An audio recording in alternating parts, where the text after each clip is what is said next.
Many of you are scrolling through articles, copying Pinterest recipes, piecing together random blogs from people you don't even know. And that's not real herbalism. So if you want to actually heal your body, help your family, and become a trusted herbalist or practitioner who gets real results, in this video, I'm going to break down why Google is actually hurting people instead of helping people. The difference between knowledge and wisdom, and what you should do if you are serious about holistic herbalism. If this is your first time here, shalom, I'm Khadija, the founder of Yaz Apothecary, where we train herbalists into practitioners. So if you've been dependent on Google to figure out which herbs to use, how much to take, or how to help your child, let's fix that today because it is way deeper than like a quick Google search. Okay, so let's say you look up herbs for hormonal imbalance, right? It's going to give you a list with 10 random herbs. But what Google doesn't ask you is, are your hormones high or low? Is your liver congested?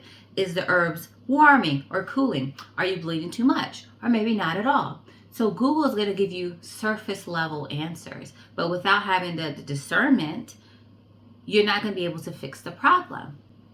Now, secondly, everyone on the internet has an opinion, but that doesn't mean that they actually know what they're talking about.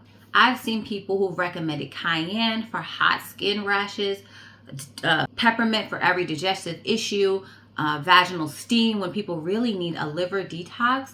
So many other people also have been studying herbs for 6 months or whatever, and they'll get on a platform and they'll talk about these are the herbs you should use, but they don't talk about the contraindications. They don't talk about the dosage. They don't talk about any of the important aspects and talk about how it works, why it works. And so you have most people try to use herbs. It doesn't work. They try to use herbs and they actually will get diarrhea or something else because they use the wrong dosage. There's so many people who just see things and then they want to copy it and duplicate it, but they don't see all the other things. They don't have all the knowledge and practice that other people have had or the skill to be able to say yay or nay.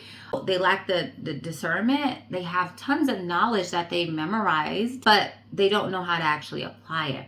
It's easy just to say use this, use that, to give these quick tips and these, catchy videos and all of that. But when will herbalists be held accountable for not putting in the disclaimers and for not doing their own due diligence to make sure that people are doing it in a safe way when they're following behind them? All right, so we talked about 2 problems. The third one is that Google is just feeds the memorization mindset. So if you're trying to remember which herb does what, you'll always be overwhelmed. And that's why people actually quit herbalism before they even have a chance to see if it's something that they would actually be good at. It's not about trying to memorize 1,000 different herbs, plant names. You want to look more at methods, at patterns, at systems as a whole. And that's how real herbalists are actually built.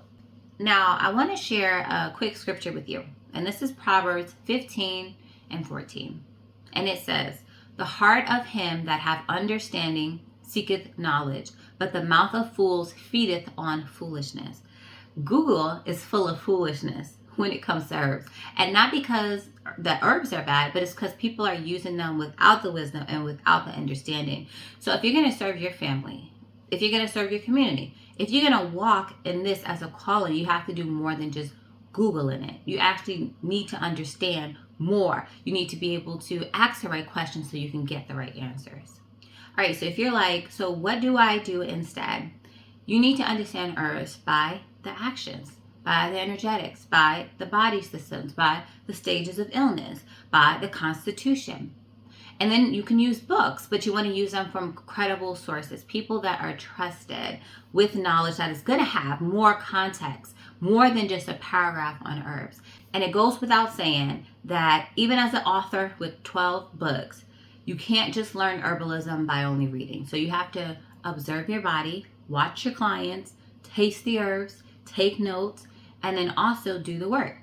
And if you're serious too about becoming a trusted herbalist for your family, for your community, you have to stop asking Google what you need to do. You need to know also how to think. And let me teach you how.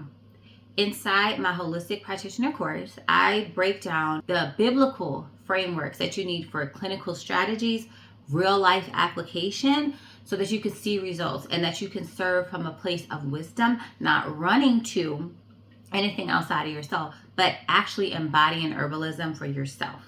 It's not about memorizing herbs. It's not about certifications. It's about learning to observe, discern, and then heal the way that Yah purposed for us.